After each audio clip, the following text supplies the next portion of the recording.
Hello friends, thanks for joining back. And today I'm going to explain you about the default risk charge in the fundamental review of trading book, aka FRTB.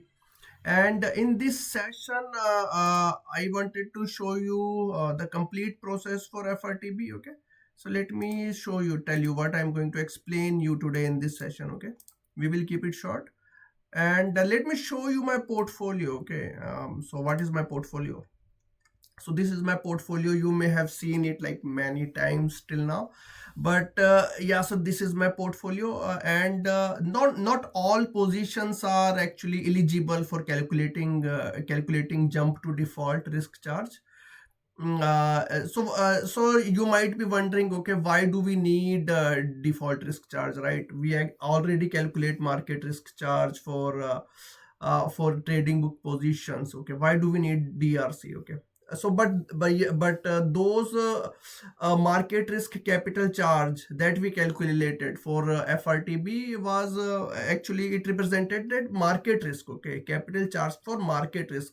What happens if the market risk factors like interest rate or the credit spread or the commodities prices or stock prices, okay, like these market macro risk factors, if they go against the portfolio, what is the loss to the portfolio, what one dealer or a bank, how much regulatory equity capital they should keep, okay, to hedge those losses, okay, so to keep the depositors safe and investors safe, bond investors safe.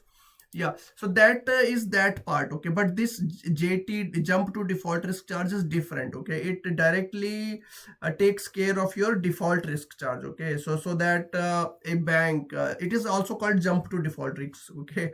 It's not like in the credit spread is the movement of like 1 or 2 or 3 basis point, okay, or 1%. It's not like that, the full position gone, okay. Your obligor defaulted. Yeah, the issuer defaulted, okay. So this is a bigger loss, right? And you will see that, okay, the loss is big because the loss given default is like 75%, 25%, or even 100% for equities, okay. So yeah, so that's why it is important. And you might be wondering why not all positions are relevant, okay. You see, I have bond, I do have like bond positions, okay. I will be calculating DRC on bond positions, whether sovereign or corporate, okay. Actually sovereign is a bucket in DRC, non-securitization, yeah, so it goes under sovereign bucket, okay. And this Apple and everything, it goes under like corporate bucket, okay. And there are some hedging positions as well. I added those hedging positions to explain you, okay, that how the netting works in the DRC. So this is what you see now is a corporate book, okay. And yeah, there are some hedging positions, and one is in the bond, and sometimes another one is in equity, and sometimes a different bond itself is bought, okay. And yeah, and now let me show you okay, what is not covered in DRC, okay. So these, not these actually, and CMBS, these securitizations are also covered in DRC. I will explain that you in another session, okay. So this session is not about securitization, which is one more bucket in default risk charge. So this session is not about that. So total return swap positions, they are not part of it, okay. FX swap, they are not part of it, okay, because it comes under counterparty risk charge, okay. So these are derivatives with some counterparty, okay. So counterparty risk charge or CVA, that is relevant here, okay, not the ambit of DRC, okay. So now I hope I have covered the scope of this presentation. And so these are the corporate positions, and I also wanted to show you that I have some short option positions. So these are the short option positions, and so you see that so the main point is that, okay, so they also contribute to default risk charge. Why? Because underlying is an equity, right?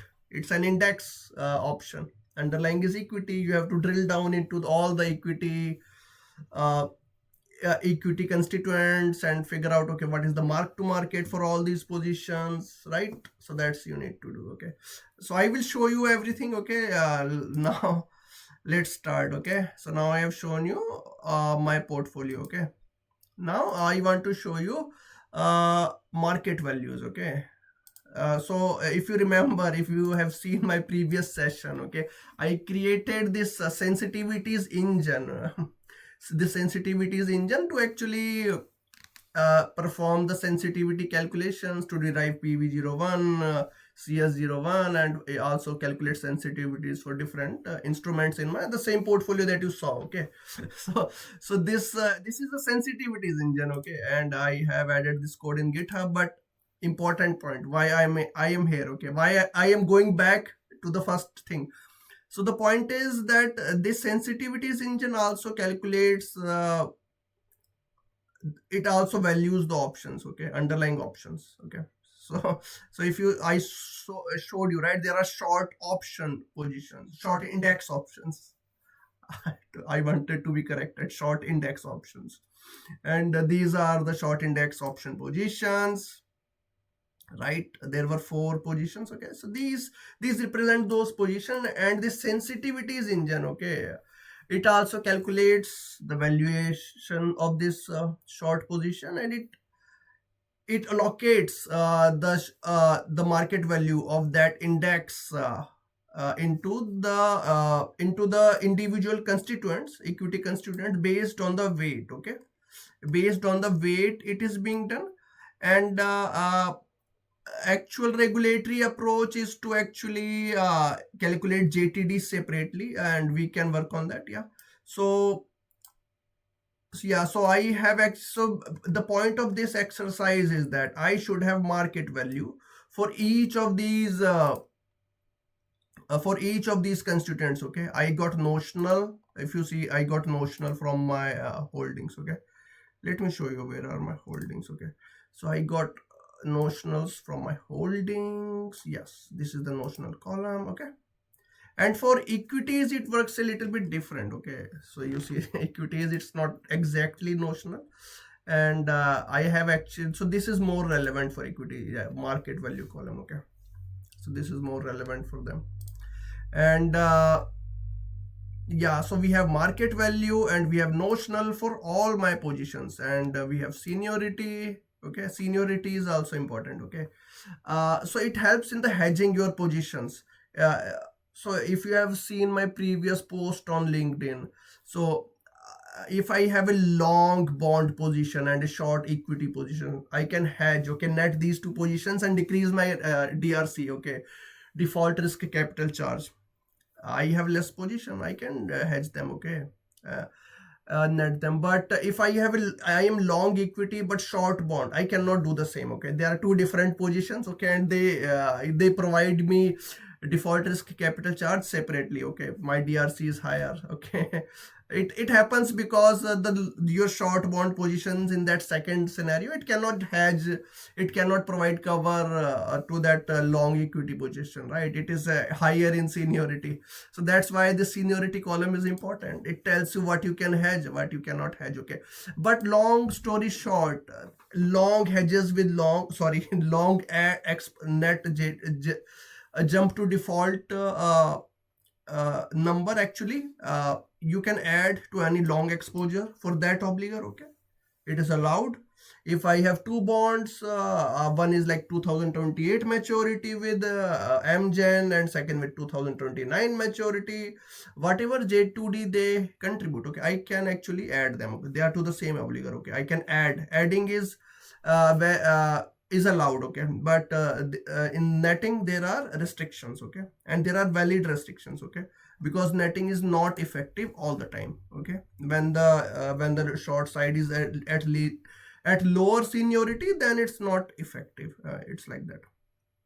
Okay, and one more thing you see here is that vanilla. Okay, so there are some long callable bond options. Okay, callable bond. So if you uh, if you if you remember that callable bonds have a short option positions. Okay, I bought the callable bond from the issuer, but I'm short call options because issuer can anytime call in the bond, right?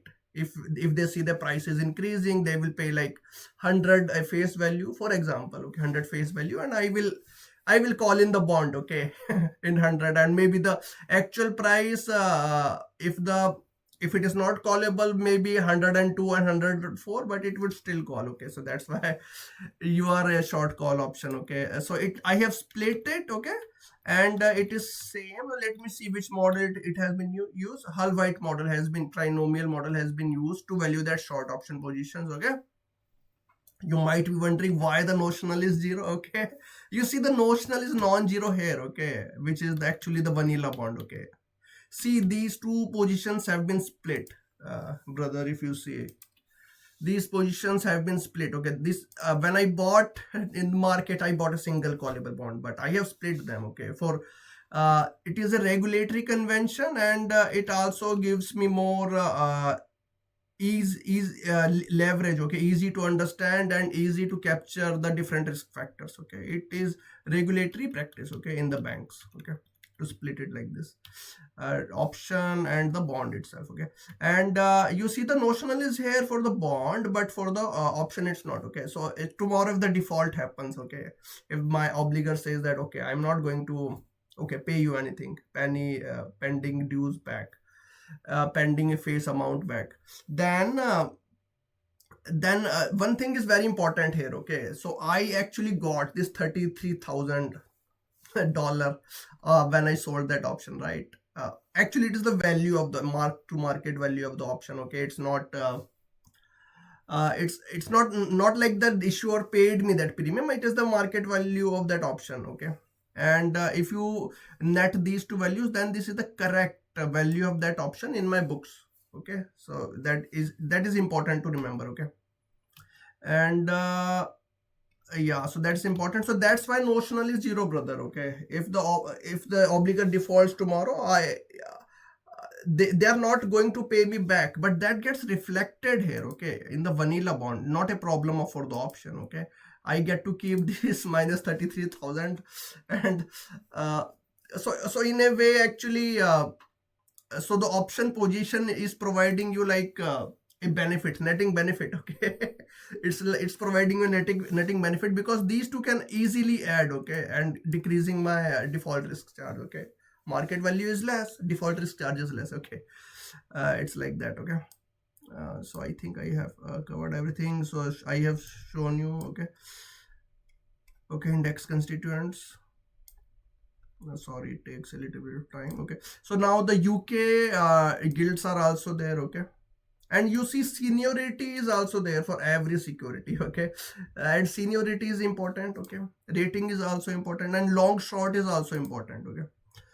So now, sorry, I don't want to, okay, keep dragging it, okay. Let's move. Okay, so this is the important piece, brother, okay. So this is the Mark 22 or default risk charge. So it is very actually easy to understand document if you go through it actually patiently.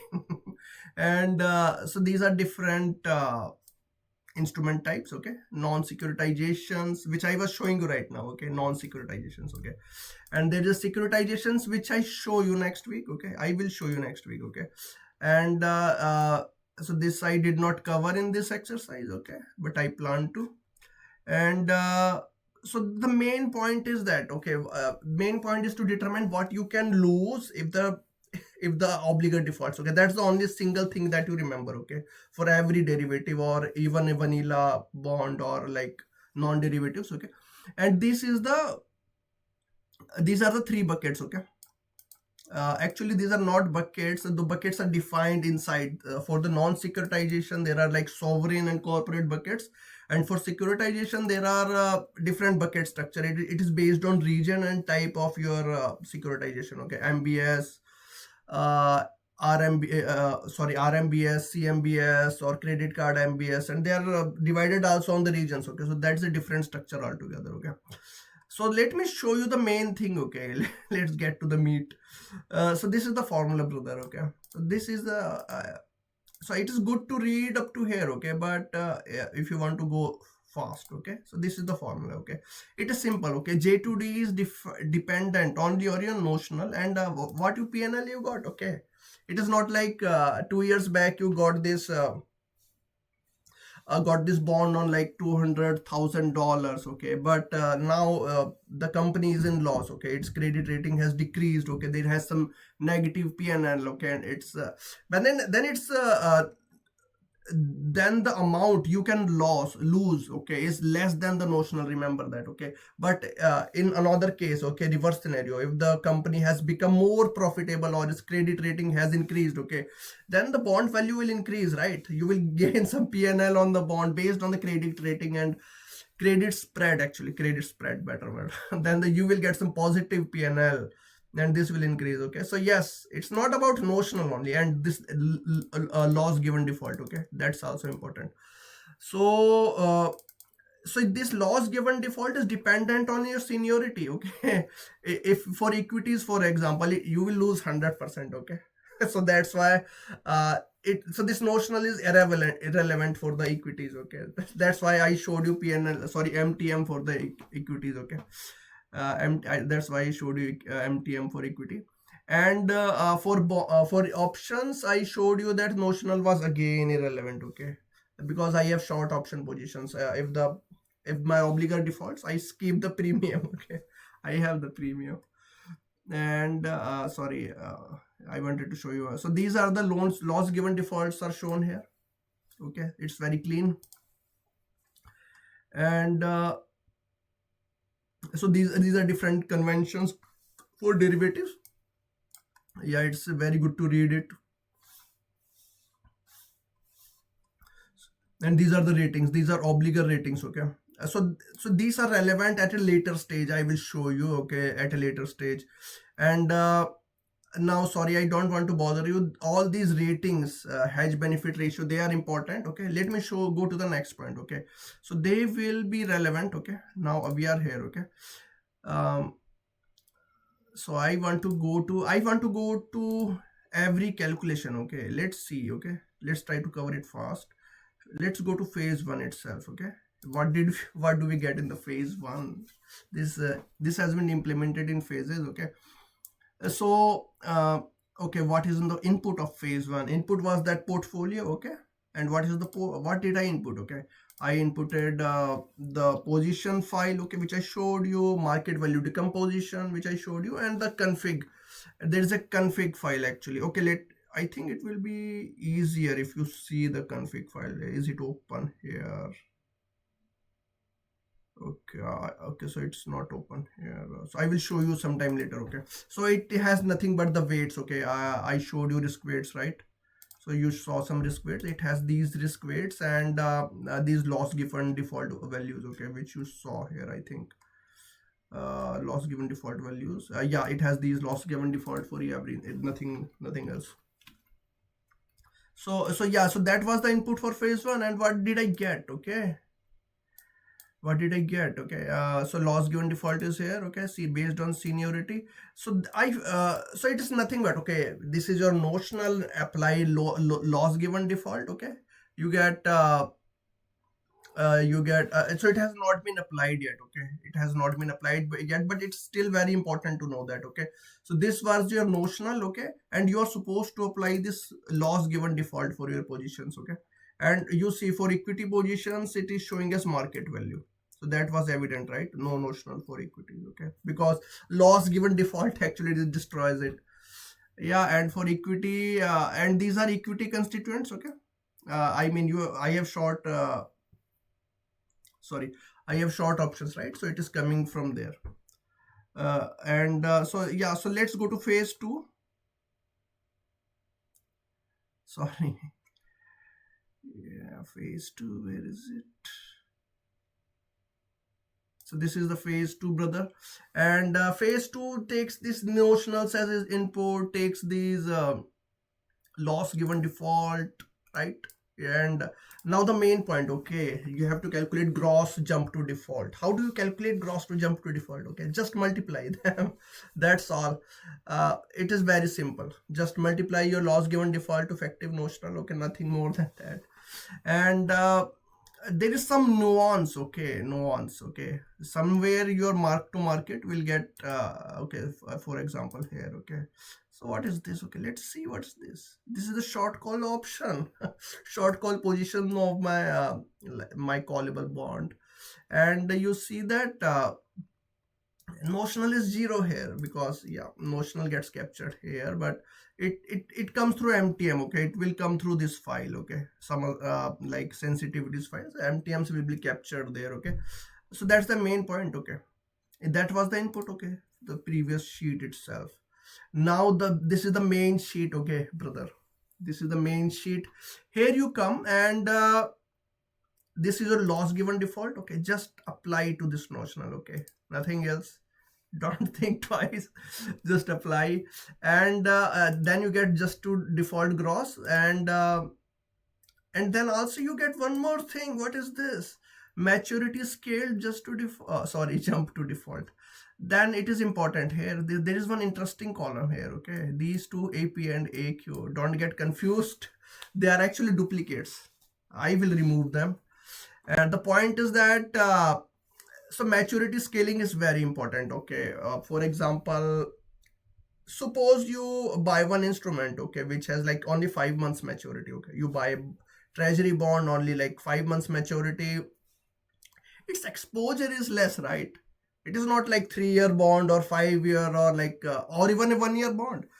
So most important thing, okay, money market securities, repos, or they have lesser risk than longer maturity bonds, simple as that. That's why maturity scaling factor, okay, which is nothing but your fraction of your bond is active, okay. If it is less than a year, then you just divide and the time available, sorry, maturity date in the year divided by total time in the year, like for 3 months 3 by 12, okay, 4 months 4 by 12, nothing more than that, okay.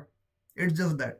Then you multiplied your with the gross GTD that you calculated, okay. You already know, you multiplied notional with the LGD, right, okay.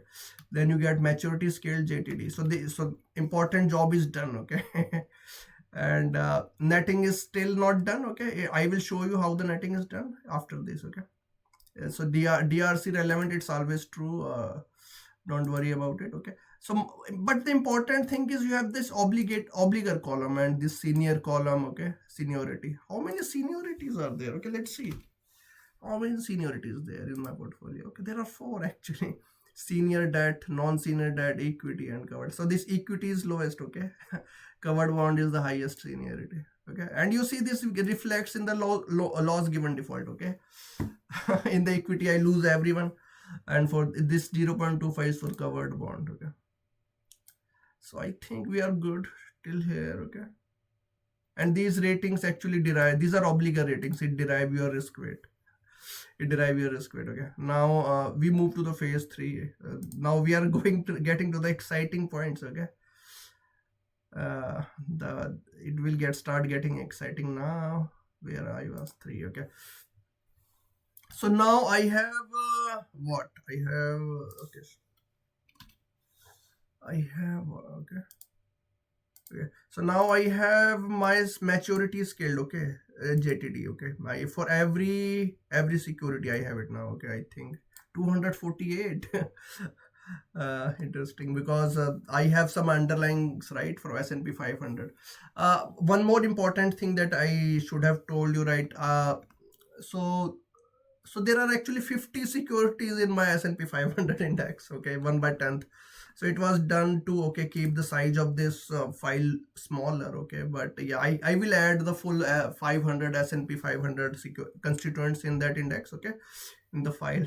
It is the same config file that I showed you in my previous slide, okay, previous sheet, okay. Now the main point is that this is the input, okay. Now what needs to be done? Sorry, wait for 1 second, okay. The point is to calculate net jump to default, okay. It is netting exercise, nothing more than that, okay. You subtract long minus short exposure, JTD, nothing more than that. How do you do that? Let me show you example of this, okay. This example I created this morning. It is part of this only, actually. It's not like you will not see it if you see this sheet, okay. Let me show you, okay, this example from this sheet itself, then I will go there, okay. And sorry to interrupt you, so this all got created from this, okay. So this is the main engine, okay, which created this all this output, nothing more than that, okay. So I did not manually create this sheet, there is an engine behind it. And where I was, JP Morgan, okay.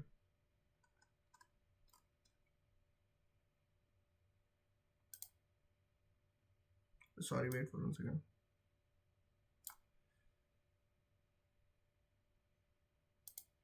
Okay, sorry, just a second. Okay, so there is a mistake, okay. I have to do it here. Okay.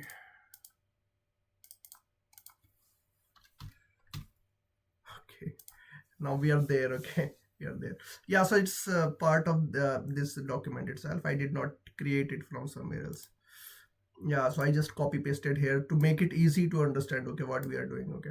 So the main point is that how many different types of exposure do we have for JP Morgan in my example portfolio, okay. So JP Morgan is one of the obligors in my portfolio, okay. So this is an example, okay. I'm not looking into JP Morgan's like trading book, okay. So that's a big bank, okay. This is an example, okay.